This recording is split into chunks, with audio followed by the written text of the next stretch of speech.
What's up, everybody? We are back. John Della Rose here, the leading Hispanic voice in science fiction, coming at you with a review of Shazam, the world's mightiest mortal. This is a volume 1 of the 70s series, which is the relaunch of Shazam, the original Captain Marvel. And the Captain Marvel from the late 30s was something that was done by this c.c.beck as an artist, and DC decided to bring him back around this time. Apparently there were a lot of lawsuits and things like that to actually get Shazam back because the whole Captain Marvel name was in flux, and that was that. It's got a nice dust jacket cover and some cool vintage looking art inside also. And it clocks in at, what is it, about 350 pages. The first 18 issues of this series. Now, I'm pretty forgiving of Golden Age-y type of things and Silver Age-y type of things. I read a lot of those on this channel. This starts in February 1973 and goes all the way up to June 1975. And these are not complete issues because they only have the new stories in here. Most of these have reprints of the 30s through 50s stories in the actual issues. Those are not included in this volume, just the 70s stuff.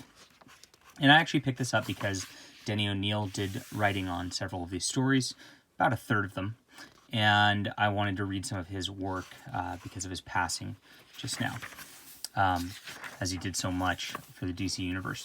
So we got a nice little introduction by Jerry Ordway, and we get into it. Classic cartoony style art by c.c.beck. This is really cartoony, and I like cartooning art a lot, but this is just a little too stiff and a little too, of the not best Golden Age for my tastes. They bring the character back they actually talk about his being gone for 20 years, and everybody and his friends were basically just put in suspendium, it's called, by an evil mad scientist, and they broke free of it. Mad scientist broke free also because he was a bad guy, and they come back. Now, a lot of these stories are about 10 pages, 8 to 10 pages. You get this little worm character who's absolutely ridiculous. Very kiddie stuff. And that's the deal. This is all like built for very juvenile audiences and for just kids in general.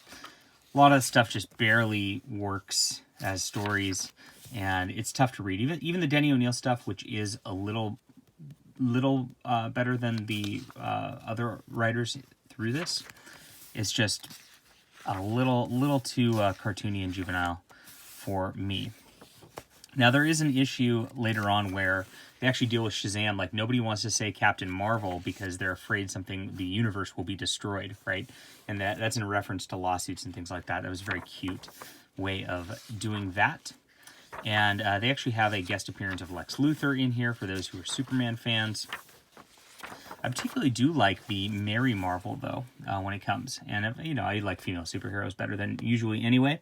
But Bob Oskner draws Mary Marvel, and the way he draws her is just a very nice looking way, which is a little better to look at than a lot of the other stuff in the book.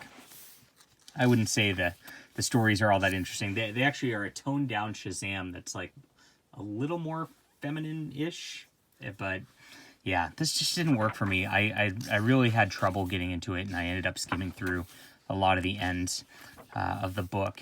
And as much as I like to just say I love everything, and as much as I do respect Denny O'Neil, I mean, he relaunched this and did actually bring a little bit more of a modern take in the 70s for this book to Shazam compared to what it was before. There's Lex Luthor, as mentioned. It still is just, these are really tough to get through, not gonna lie. And so that's where we're at. And so this goes through issue 18. We get various different appearances. There doesn't seem to be much continuity between one story and the next. There's a weird talking tiger. I mean, just stuff that just doesn't fit, but it's there. Tony the Tiger, that's what it feels like to me. And so there it is.